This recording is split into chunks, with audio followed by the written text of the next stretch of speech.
So one of the things that I miss about living in the US is all of the Comic Cons.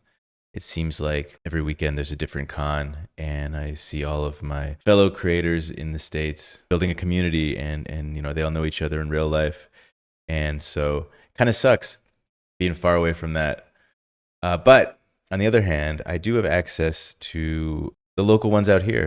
So in July, I tabled at the Philippine International Comic Festival in Manila, and it was a blast. I had so much fun. And today I'm going to look at some of the comics that I picked up from the indie creators there. I have two stacks here. This is the stack of comics by Filipino creators, and this is some of the international ones. So the con was kind of split up into two sections. They had the international side and the Filipino side. So it was pretty straightforward finding the local creators. And as usual, I'm in it mostly for the art. So I was looking at stuff where the art spoke to me, and this one, it was the cover that stood out to me at first, and then when I opened it up, it was quite different, but really accomplished. Like, this is some really quality art, and very nicely done. Interesting, some of the DIY aspects. Like, you can see this one, there's a little bit of this from the paper cutter, but I think it gives it a nice handmade feel, and I appreciate when an artist kind of puts together their own stuff. This is another one where the cover art really stuck out.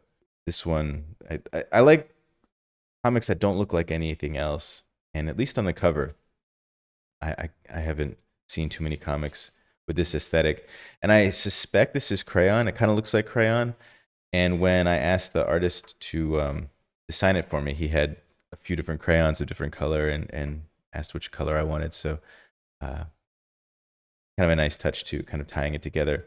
The art on the inside is, again, very different than the cover, but there's some really gorgeous drawings in here. I especially like this panel here. This whole page is really lovely. Nice hands. Like, this is a tough thing to draw. It's really well done.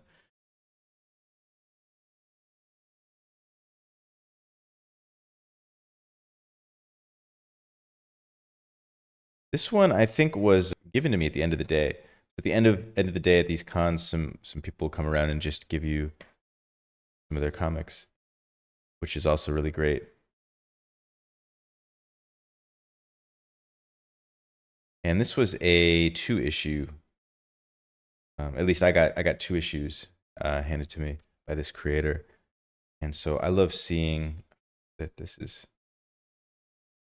nice work there. I like seeing the kind of the difference between issue 1 and issue 2. For every comic I look at, I always really like the progress you can see, and something I think a lot of artists try to hide or try to keep things more consistent from book 1 to book 2. This is consistent, but you can see the kind of evolution that the artist goes through going from book to book.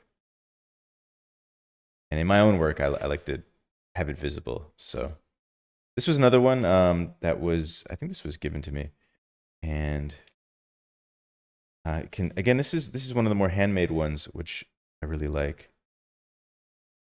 And I think this must have been done on a home printer. There's some of this striping here. I think that adds to me, that adds to it, the DIY nature. And it also is one of those things where you want to make comics, you make comics. All you need is a printer at your house and some staples. So this is another one where the art really jumped out at me, and especially the interior art. There's not a lot of other comics that look like this. I can't think of any that I know of. I mean, there must exist something in this kind of vein, but this art is totally unique. It's its own thing, and I love it. There's a little bit of, it's subtle and bold at the same time.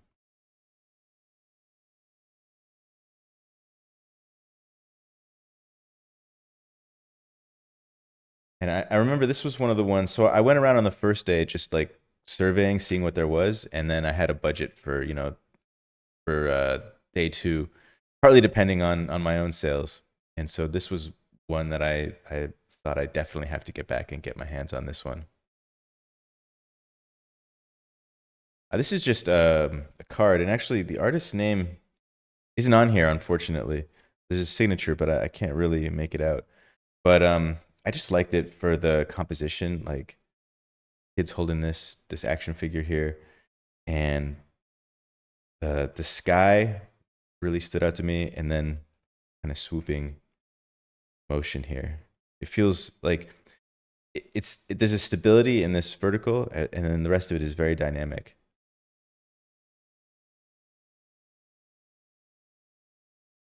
This one here, this one had a bunch of single issues, and then I think the big collected issue was in English, but it was a little out of my budget. But I definitely wanted to get something from this series and from this artist.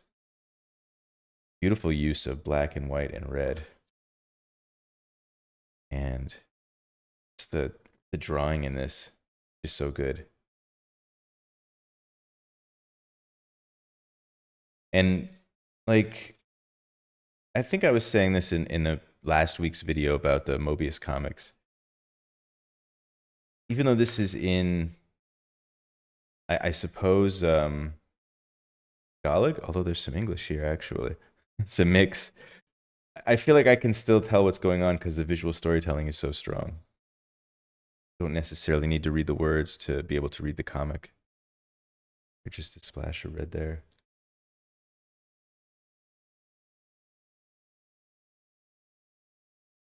And then this one, this was a last minute impulse buy. This was beckoning me from across the way. This was actually at the end of my row across the aisle, and I was looking at it. Was like in a thing. I could just see the top part all weekend, and had to splurge and get it. So this is reprints from classic, like 1980s, I guess, Filipino comic called Sampan Lady. And I love the era. You can feel it's of its era, the style of the art, the kind of printing quality, a little bit offset. It just has it has a presence to it that I find really appealing.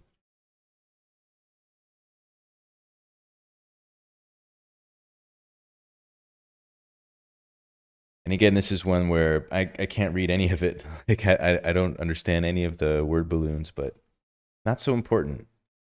There's I guess some pirates, there's some ships, there's some fighting.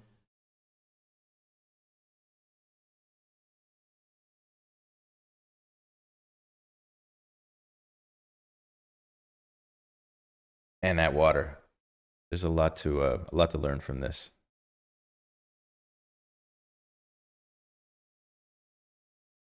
So that's the Filipino artists and creators. And then there was quite a few international creators as well. So right across from my booth was this Turkish publisher. And again, I was staring all weekend across the way at this big comic they had kind of displayed. And I went over and talked to the guy and tried to buy it. And he said, "Oh, actually, no, I'm a publisher and we're here to talk with a Filipino publisher about getting our work translated and published in a Filipino edition. And so my comics that I brought are actually for them so they can translate them." It was very disappointing. But then he said, "But you know what? I got this extra one here. So how about you just take it?" So he gave me this one. And he says, "And that one you were looking at, I got to see. I might not need to give it to them. So, hold on."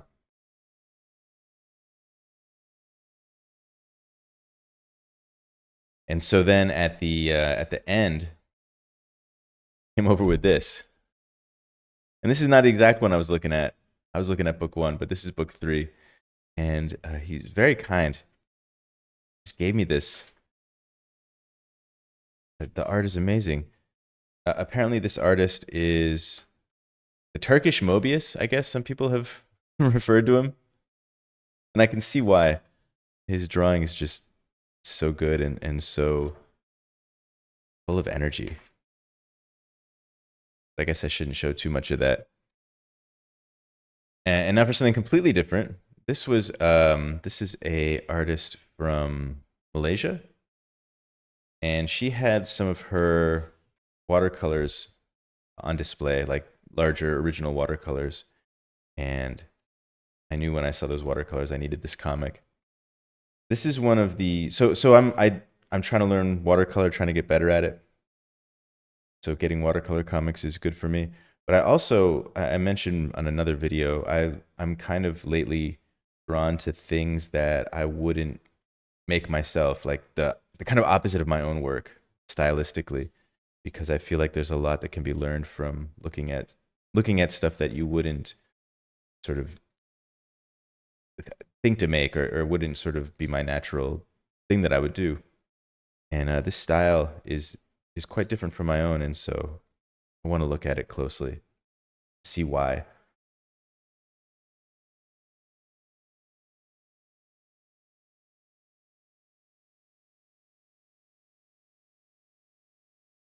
And so this next one I got at a booth of people from Bangkok in Thailand, and this one is a reprint. Actually, it's not a reprint. This one, I think, was a classic Thai comic artist, probably in the 70s, 80s. And he's just continued making the stories today. So I think this is actually modern continuation of his old comics. And as with this one, and with a lot of American comics of the era, you can feel the era. I might also say, like, Zheng Wen, the Taiwanese comic artist. You can feel the era. There's this sort of an overlap country to country between the different artists, and yet each one has its own distinct feel. That's another interesting thing. I wonder if that has to do with partly the printing, although that wouldn't come into play actually for this one. I'm not sure why that would be, but I feel it is somehow true. There's some kind of a stylistic connection of works of that era that are manifested slightly differently depending on the country. Maybe that's a better way of saying it.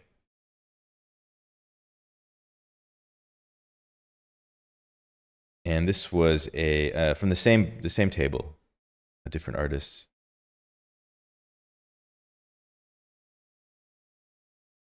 I think this is digital.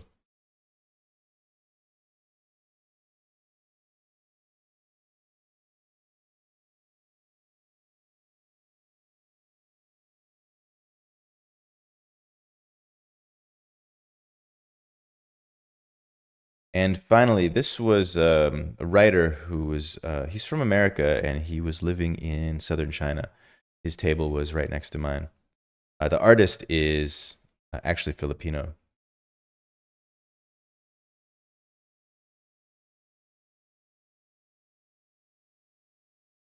And he's an interesting guy to talk to. I guess he was a ring announcer for wrestling in China. Has recently returned to the U.S. So he'll probably be at some of those Comic Cons that I lament that I don't get to attend.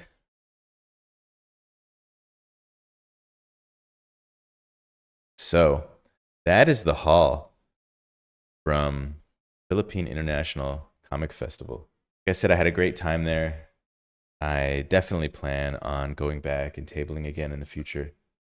Maybe next year. The organizers were really friendly. All the artists were really nice. It was cool to talk to a lot of people. I met Alfredo Alcala's son, so that was fun. And it's only a couple hour flight from Taiwan, so that is that. I hope you saw something you liked in these piles.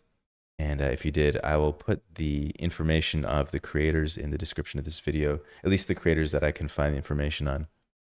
So please do like and subscribe and share this video with anybody you think would be interested in all of these cool indie comics. And thanks for watching.